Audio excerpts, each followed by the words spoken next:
کہ جو بینیفیشری ہے پاکستان بننے کا، یار آپ کو تو شرم آنی چاہیے کہ آپ پاکستان بننے کی وجہ سے جاگیردار ہیں، پاکستان بننے کی وجہ سے نواب ہیں، پاکستان بننے کی وجہ سے ایم پی ہیں، پاکستان بننے کی وجہ سے ایم این اے، ورنہ آپ ایم پی ہوتے؟ مجھے ذرا یہ بتائیں۔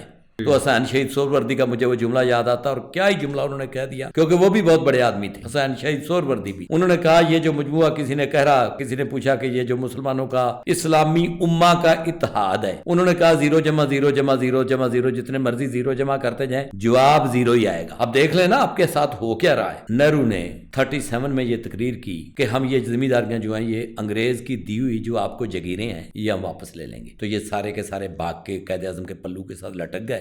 4 ریاستیں تھیں بلوچستان میں، تو انگریز جو وہاں کا حکمران تھا اس کا نام مجھے بھول گیا ہے، اس نے کہا کہ یار میرا دل چاہتا ہے کہ آپ گھوڑے نہ میری بگیا کے آگے جوتے ہیں، آپ خود اس کو کھینچ کے لے کے جائیں۔ تو سوائے کلات کا جو نواب تھا، خان آف کلات، اس خان آف کلات کے علاوہ باقی تینوں نے کہا کہ بسم اللہ۔ اچھا، یہ لوگ تھے، ان بیچاروں کی حیثیت ہی کوئی نہیں تھی، یہ بالکل ان کے ٹوڈی تھے، ان کے مراسی تھے انگریزوں کے۔ 1857 کی جس کو آپ جنگ آزادی کہتے ہیں، وہ غدر کہتے ہیں، یہ سارے انگریزوں کے ساتھ تھے۔ اس کے بعد یہ سکھوں کے ساتھ آئے، راجہ رنجیت سنگھ کا انہوں نے ساتھ دیا، انہوں نے سکھوں سے ریاستیں لی۔ اس کے بعد جب سکھوں کا پلڑا ہلکا ہو گیا، رنجیت سنگھ اللہ کو پیارا ہو گیا، یہ چھوڑ کے انگریزوں کے ساتھ چلے گئے۔ نواب کا جو ٹائٹل ہے یہ بیسیکلی صرف انگریز ہی دیتے تھے، یا یہ اس سے پہلے بھی ایگزسٹ کرتا تھا، یا یہ تب ہی ایگزسٹنس میں آئے؟ یہ جو پرنسی اسٹیٹس ہیں نا، یہ انگریزوں کے آنے کے بعد انہوں نے ان کو نواب کے خطاب دیے۔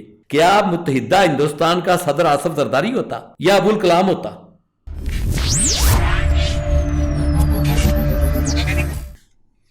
جی السلام علیکم۔ جی وعلیکم السلام ورحمۃ اللہ وبرکاتہ۔ بس پچھلی کچھ پوڈ کاسٹ کے اندر ہم ایکسپلور کر رہے ہیں پاکستان کی ہسٹری کو، تو آج بھی ہم اسی سلسلے کو آگے لے کر چلیں گے، اور آپ سے جاننا چاہیں گے، اصل میں کویشچنز بہت زیادہ ہیں اور وقت کم ہوتا ہے، تو انشاءاللہ ایک تو آہستہ آہستہ وقت کے دورانیوں کو بھی بڑھائیں گے تاکہ آپ زیادہ سے زیادہ سوالوں کے جوابات دے سکیں۔ اور آج کا جو ہمارا ٹاپک ہے وہ ہے کہ پاکستان کو بنانے میں جو اسباب تھے، اسباب اس شکل میں کہ قائد اعظم کے نزدیک پاکستان کیوں بننا چاہیے، اور جو دلائل تھے، جی، اور ڈاکٹر عبدالکلام جیسے لوگوں کے نزدیک پاکستان کیوں نہیں بننا چاہیے، کیونکہ وہ ان کا ایک الگ نیریٹو تھا۔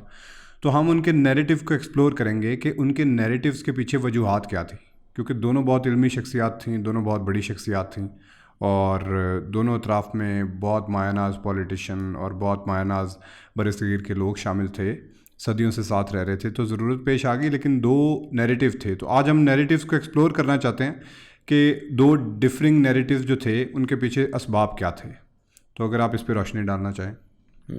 میرا ویسے خیال یہ ہے کہ آپ جس سوال کا بھی کہیں گے میں جواب دینے کو تیار ہوں، لیکن میرا خیال یہ ہے کہ پاکستان کے جو حالات جا رہے ہیں نا، بہت کریٹیکل سچویشن میں پاکستان چل رہا ہے، نازک موڑ جس کو کہتے ہیں۔ وہ کہتے ہیں نا کسی ملک کو کچھ ملا، کسی کو کچھ ملا، ہمیں نازک موڑ ملا ہے۔ تو میرا خیال یہ ہے کہ آپ اس پہ پوڈ کاسٹ کر لیں کہ پاکستان بننے کے بینیفیشری کون تھے، کیونکہ ان کو میں کچھ کہنا چاہتا ہوں، جو پاکستان کے بینیفیشری ہیں ان کو میں کچھ کہنا چاہتا ہوں، اور اس وقت ان کی ضرورت ہے۔ کیا ضرورت ہے میں آپ کو بتا دیتا ہوں کہ جب ماں باپ کے وراثت میں سے شیئر لینے ہوتے ہیں نا، تو جو بچہ شیئر لے کے بیٹھا ہوتا ہے نا، جب وہ بندہ بیمار ہو جاتا ہے نا، ماں باپ میں سے کوئی بیمار ہوتا ہے، تو اس کو لوگ کہتے ہیں کہ بھائی اس کو ہاسپٹل بھی لے کے جاؤ نا، یعنی شیئر تو تم نے لے لیے، تو اب اس کو ہاسپٹل کس نے لے کے جانا ہے؟ اب پاکستان کی سچویشن یہ ہے کہ پاکستان تقریباً آئی سی یو میں ہے۔ آئی سی یو میں آپ کے ارد گرد بڑی تیزی سے تبدیلیاں آ رہی ہیں، بہت تیزی سے تبدیلیاں آ رہی ہیں۔ آپ یہ دیکھ رہے ہیں کہ عرب اسرائیل جنگ کیا رخ اختیار کر رہی ہے، آپ کے سامنے کی بات ہے کہ بجھے ہوئے یعنی جو راکھ ہے اس میں سے ایک چنگاری پھر نکل آئی۔ اسی طریقے سے میری نظر میں پاکستان اور انڈیا کے حالات بھی اگر آپ کہیں گے تو میں اس پہ آپ کا تھوڑا تبصرہ بھی کر دوں گا، عرب اسرائیل جنگ پہ بھی، اور یہ انڈیا کے جو پاکستان کے ساتھ حالات ہیں یہ بھی بڑی کریٹیکل سچویشن میں چل رہے ہیں۔ جی، چائنا اور امریکہ کے درمیان جو معاملات چل رہے ہیں وہ بھی بہت ہی نازک صورتحال ہے اس کی۔ دنیا میں 5 تنازع تھے، فاکلینڈ کا تنازع تھا ارجنٹینا اور یو کے درمیان، وہ کوئی اتنا ابھر کے سامنے نہیں آ سکا، شاید ان میں بیلنس کم ہے۔ ارجنٹینا ماڑا ملک ہے، یو کے تگڑا ملک ہے، پھر یو کے ساتھ ایک الائنس بھی ہے بہت تگڑا۔ دوسرا تھا تائیوان کا، وہ چونکہ دونوں ہی بہت تگڑے ملکوں کے درمیان ہے، امریکہ کے درمیان ہے اور چائنا کے درمیان ہے، تو اس لیے وہ دنیا میں بہت زیادہ ڈسکس کیا جاتا ہے۔ تیسرا یوکرین تھا جو سب سے پہلے آ گیا، حالانکہ میں تو اس کو دوسرے نمبر پہ سمجھتا تھا۔ چوتھا یہ عرب اسرائیل کا معاملہ، فلسطین کا، بیت المقدس جس کو آپ کہتے ہیں، اور پانچواں مسئلہ کشمیر، پاکستان اور انڈیا کا۔ اور طالبان تو خیر ہمیشہ سے ایک مسئلہ رہے ہیں اور وہ ابھی بھی مسئلہ ہے اور مسئلہ رہے گا۔ یہ مسئلے تھے جو انٹرنیشنل مسئلے تھے۔ ان میں سے اسرائیل کا معاملہ آپ نے دیکھ لیا، انڈیا کا بھی اگر آپ کہیں گے تو میں آپ کو بتا دوں گا۔ میں یہ کیوں چاہتا ہوں کہ آج آپ اس کو ڈسکس کریں کہ پاکستان کے بینیفیشری کون ہیں، کون لوگ ہیں جنہوں نے پاکستان کا پھل کھایا ہے اور آج کدھر ہے۔ تو اب اگر آپ اتفاق کرتے، بالکل ٹھیک ہے، please carry on with it. دیکھیں ان کے جو دلائل تھے نا، میں آپ کو بتا دوں، اسباب بھی کسی دن ڈسکس کر لیں گے، لیکن ان دونوں کے جو دلائل تھے ان میں تھوڑا سا میں آپ سے گزارش کروں گا۔ جب آپ نے کہا کہ دونوں بہت بڑے آدمی تھے، دونوں بہت عالم فاضل لوگ تھے، تو اس میں تھوڑا سا بیلنس آپ کا آؤٹ ہو جاتا ہے۔ قائد اعظم رحمۃ اللہ علیہ پیدا ہوئے 1976 کو۔ وہ ایک ایسے گھرانے میں پیدا ہوئے جن کا تعلق انگریزوں کے ساتھ تھا۔ جب وہ پیدا ہوئے تو جب وہ اللہ کو پیارے ہوئے 1948 میں، تو ان کو ایک ہی زبان آتی تھی، انگریزی۔ ایک ہی زبان ان کو آتی تھی، انگریزی بہت اچھی بولتے تھے، وہ دیکھنے میں بھی وہ بالکل انگریزی لگتے تھے، اور ان کا ایک ہی سبجیکٹ ساری زندگی رہا سیاست اور وکالت اور سیاست کا ویسے بھی چولی دامن کا ساتھ ہے۔ لیکن جہاں تک ابوالکلام آزاد کی بات ہے نا، ابوالکلام آزاد کو علم کے لیول پہ اگر آپ جانچنا چاہیں گے تو وہ قائد اعظم سے بہت بھاری شخصیت ہے۔ قائد اعظم کا تو کوئی ان کے ساتھ مقابلہ ہی نہیں۔ ان کے پائے کے تو چند بندے بھی آپ کو بر صغیر پاک و ہند میں نہیں ملیں گے، چند بندے بھی۔ دیکھیں وہ پیدا ہوئے 1988 میں، 12 سال چھوٹے ہیں قائد اعظم سے۔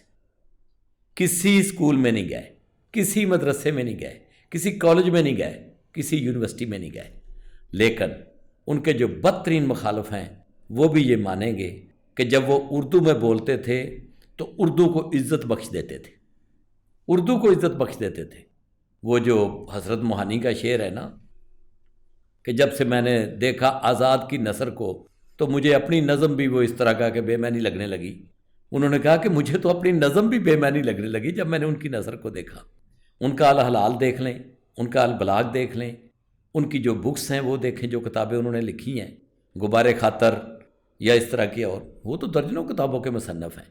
ان کا تو جب قلم وہ پکڑتے تھے تو قلم نہیں رکتا تھا، جب وہ بولنا شروع کرتے تھے تو الفاظ لونڈیوں کی طرح ان کے آگے ڈھیر ہوتے جاتے تھے، وہ الفاظوں کے قیدی نہیں تھے۔ اردو میں بولنا شروع کر دیں تو اردو میں ان کا ثانی کوئی نہیں تھا، عربی میں بولنا شروع کر دیں تو عربی میں ان کا ثانی کوئی نہیں تھا، فارسی میں بولنا شروع کر دیں تو فارسی والے ان کا دم پانی بھرتے تھے، انگریزی میں بولنا شروع کر دیں تو انگریزی میں باکمال آدمی تھے۔ وہ تو دیکھیں چاروں زبانوں کا ایک مرکہ تھے۔ اس کے بعد انہوں نے درجنوں کتابیں لکھی۔ اس کے بعد انہوں نے بہت کرٹیکل حالات میں انگریز کی قید میں رہے۔ یہ بہت بڑے آدمی تھے، وہ بہت بڑے آدمی، بہت کم از کم کو 10-12 سال انہوں نے انگریز کی قید میں گزارے۔ یہ کب سے لے کر کب تک وہ 1920 میں، ابھی ان کی ایج 32 تھی جب وہ اندر تھے، جیل میں تھے وہ اپنا، اور جیل بھی کس کس میں تھے، وہ قلعوں میں قید رہے۔ انہوں نے وہاں سے بہت ساری چیزیں لکھی ہیں جو ان کی بعد میں 1921 میں یا غالباً 22 میں انہوں نے ایک، جب انگریز جج کے سامنے ان کو لایا گیا تو انہوں نے وہاں پہ اپنا ایک بیان ریکارڈ کرایا ہے، وہ کتابی شکل میں موجود ہے، تو وہ بیان آپ پڑھیں ان کا۔ وہ تو ایک باغ و بہار شخصیت تھے، جس سائڈ پہ وہ چلتے تھے تو چلتے چلے جاتے تھے۔ Quaid Azam very very intelligent person, very بہت زیادہ ایماندار اور آنیسٹ پرسن، لیکن وہ وکیل تھے یا سیاستدان تھے، نہ مدبر تھے نہ مفکر تھے۔ میں پھر کہہ رہا ہوں، نہ وہ مدبر تھے نہ مفکر تھے نہ وہ دانشور تھے۔ وہ بہت انٹیلیجنٹ وکیل تھے کہ میں نے اپنا کیس کیسے لڑنا ہے، میں نے اپنے کیس کی تیاری کیسے کرنی ہے، میں نے اپنا کیس جیتنا کیسے ہے۔ لیکن اگر آپ ان کو علم و فضل کے لیول پہ آپ ابوالکلام آزاد کے ساتھ تشبیہ دیں گے تو یہ مجھے اچھا نہیں لگے گا۔ میں آپ کو بتاؤں، وہ اینڈ پہ وزیر تعلیم رہے انڈیا کے، آپ کو پتہ ہی،